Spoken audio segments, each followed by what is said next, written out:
others take talent, yet others take technique. But cross country takes none of the above. It takes endurance, persistence, strength, and backbone. Strength needed for cross country is something that isn't learned, nor gained by training. It is something within yourself that tells you that you want it bad enough to work for it. This kind of strength is the kind that keeps you going even when the road gets rough and the end is not in sight. Endurance that cross country takes is much like the strength it takes. The endurance is the ability you possess to keep on running to finish the race. Persistence is the will to keep on going. Persistence is knowing what you want and having the determinations to stick it out until you get it. Roadblocks come into our lives and make our journeys harder, but the ones with persistence will be able to figure out how to surpass the roadblocks and finish the race. Backbone is the last thing needed to finish the race. Someone with backbone doesn't care if she is winning the gold medal, if she doesn't care if she's even coming in last. All she cares about is that she ran her best race and finished strong. Having backbone is having dignity to stick it out no matter what is thrown at you. If someone possesses all four elements of body and self, she will overcome any obstacle that life might throw at her, no matter what the circumstances may be.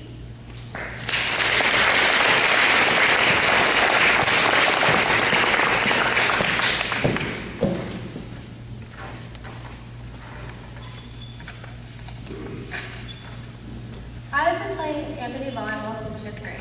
Although we never won many games, I learned a lot. The biggest thing I learned is that you need your team. You can never obtain a perfect box set or hit without teamwork. In volleyball, everyone has a specific job. Whether you're the best outside hitter or the best libero, you can never obtain a cohesive strategy with your team. You must gain respect, trust, and friendship. That doesn't just apply on the court, but in your daily life. Thanks to the fundamentals the coaches taught me, I've been able to apply those skills with my club team and my life. Thank you, Anthony coaches, for all you have done.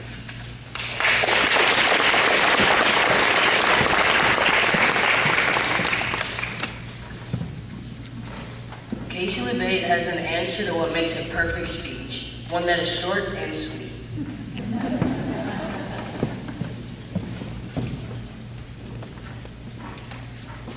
So when Ms. Boswell asked us who would make speeches, I volunteered.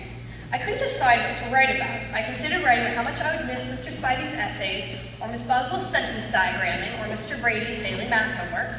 But I was worried that I thought it was probably better left to the fog of memory. So I went home complaining about what to write my speech on, and my father told me I should make it funny and short. Now I don't know how to write a funny speech, but I do know how to write a short one. Thank you very much.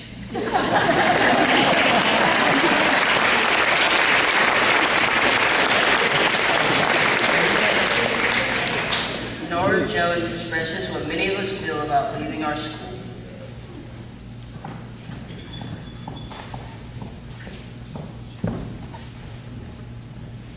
A few days ago, I was walking up the middle school steps when I realized we only had a little bit more time left at Anthony. This means the class of 26 people in the 8th grade will soon be over, as in gone. To think of this makes me very sad. We would no longer have any more of our pointless arguments or laugh hysterically as a big group. I know everyone so well, even a little too well. To think next year, when I attend Central, I won't even know half my grade.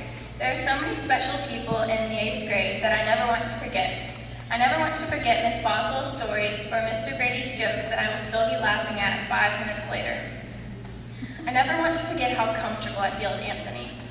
I will no longer be an Anthony student, but I am promising myself and all of my teachers that I will come back to the school that built me.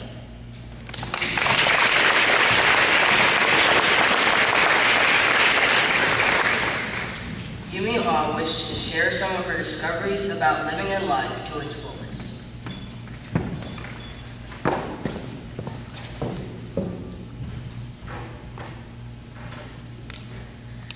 When I first started this school 10 years ago, I looked up at the 8th graders then, knowing that in a few short months they'll finally be ready to graduate. Throughout those months, they've been preparing for all the obstacles to come. As that little girl, I knew that someday we would be those 8th graders. Now, 10 years later, here we are, finally graduating and about to go off on our own. We all have different goals to achieve, but we all achieve them differently. Everything we've done here has been preparing us for the years to come.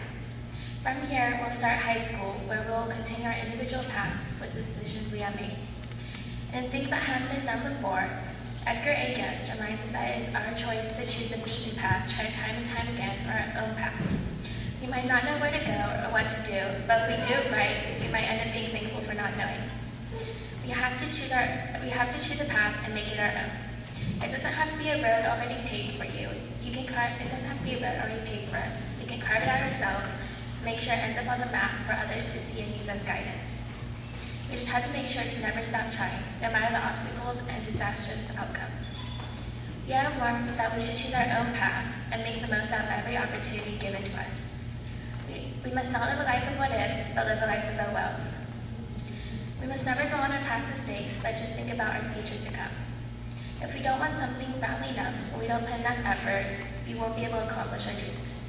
As Randy Parr says in the last lecture, the brick walls are not there to keep us out. The brick walls are there to give us a chance to let us show how badly we want something, because the brick walls are there to stop people who don't want it badly enough. This quote is from a dreamer and to anyone who wants to reach a goal. We owe it to ourselves to do all that we can to push past the brick walls.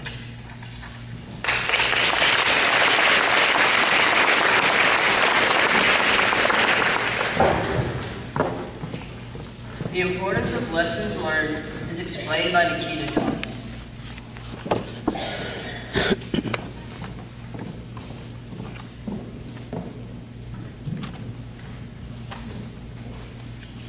So much has been packed into our years here at this school. For me, at least, it has been crazy trying to please people, friends, teachers, and even strangers, and exceed their expectations, wanting to make them proud and not wanting to lose their support or let them down. However, in doing all of this, I realized that I lost something much greater than others' support and faith in me. I lost me. I realized that although I was making others happy, molding into whatever shape needed to fit in, I didn't have any direction. I didn't know exactly who I was or what I was meant to be. I just drifted around, not caring or seeing what was actually happening. Precious time with the people I cared most about was ticking away. Today, as I sit here and look at the faces that I may never see again, I wish that I had spent more time rejoicing today than despairing tomorrow. I can now see clearly where the future is headed, and although I never realized it, it was you, my classmates, that helped me find myself. You taught me everything that I knew. We have fought all our battles together, and as a team, and as we have gone on through the years, we have become something much more than just classmates or even friends. We have become a family. We all taught each other and stood by each other as we faced some of the greatest obstacles and learned some of life's toughest lessons. But more lessons and obstacles that we cannot even begin to fathom await for us up in the harsh world outside those double doors. Sure, these obstacles will be scary, but when we look at these challenges, we will understand that we have something much greater than our fears. We have each other. We have each other to rely on and to pull us out of our darkest moments. And while I don't know what these challenges will be or why they will be there, what I do know is that when the time comes that we have to face our obstacles and fears, we will be ready. We will always carry a part of each other as we progress through life and face new obstacles and learn new lessons. We will never be alone. We will always have each other to catch us when we fall, and when we look back on these years here, we will see that they really were the best times of our lives, when we grew into something much greater than each of us. And now, as we get ready to say our final goodbyes, I know in my heart, after all that we've been through together, that each of us has made one another a stronger person. Together, we have created the infinite safety.